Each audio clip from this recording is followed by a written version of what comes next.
बिलासपुर छत्तीसगढ़ से विनोद वर्मा की रिपोर्ट के अनुसार सरकारी जमीन को छोड़कर किसान की निजी जमीन पर बनाया गया सड़क।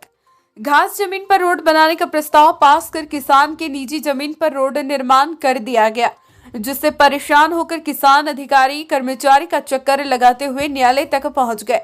बताया जा रहा है कि पास जमीन पर पूर्व सरपंच रमेश कश के द्वारा कब्जा किया हुआ है और उन्हीं के तत्काल में राष्ट्रीय रोजगार गारंटी योजना के तहत सड़क निर्माण का कार्य जनपद पंचायत के माध्यम से किया गया।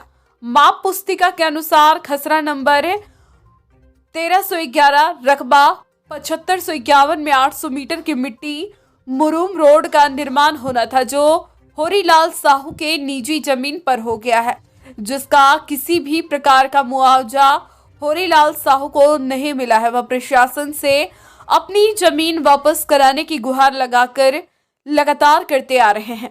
माननीय उच्च न्यायालय के निर्देश पर नायब तहसीलदार तखतपुर अपनी टीम के साथ किसान होरीलाल साहू को 17 डिसमिल पर कब्जा दिलाने के लिए ग्राम राज्यपुर आई हुई थी, किंतु पीड़ित पक्ष संतुष्ट नहीं होने की वजह से कोई उचित कार्रवाई नहीं हो पाई।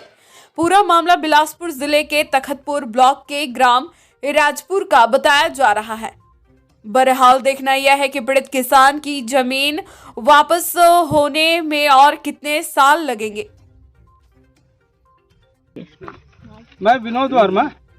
अभी हम खड़े हुए हैं यहाँ पर राजपुर में, जहाँ पर जमीन का एक विवाद है, जिसमें किसान के द्वारा शासन के ऊपर यह आरोप लगाया जा रहा है कि उनकी जमीन के ऊपर से सड़क बना दी गई है, जिसका तहकीकात करने के नाम से राजस्व डिपार्टमेंट से आए हुए हैं तहसीलदार मैडम। आइए उनसे अपन चर्चा करते हैं और बात करते हैं। जी मैडम, आपका नाम बताइए।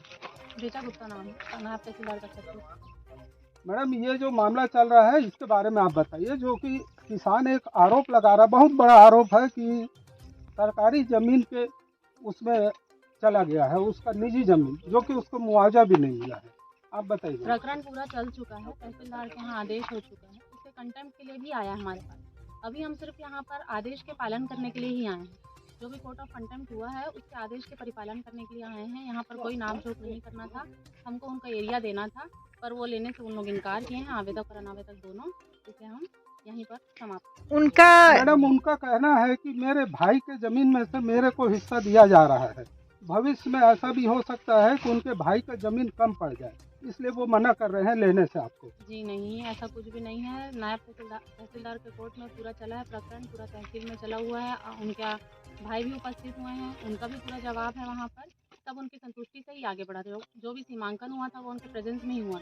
रिपोर्ट पूरा बना है, फील्ड बुक बनी है, पूरा उनके प्रेजेंस में ही बना है। कोई घर बैठ के फील्ड बुक नहीं बनाए हैं, तब वो वहाँ पर उपस्थित थे। उनके उसके बाद ही वो हाई कोर्ट गए हैं, उनके परिपालन में ही हम यहाँ आए हैं और कुछ भी नहीं। मैडम, यहाँ पर घास जमीन भी है, फिर उनके भाई के जमीन से क्यों हिस्सा दे रहे हैं आप? रिपोर्ट में जैसा आया है सीमांकन रिपोर्ट में, कौन से खसरे नंबर से आप दे रहे हैं मैडम उनको? 1278 वो तो उनके भाई का जमीन है, और यदि 35 डिसमिल उनकी जमीन कम हो जाती है तब? जो पहले सीमांकन हो चुका है उसके ऊपर ही हम काम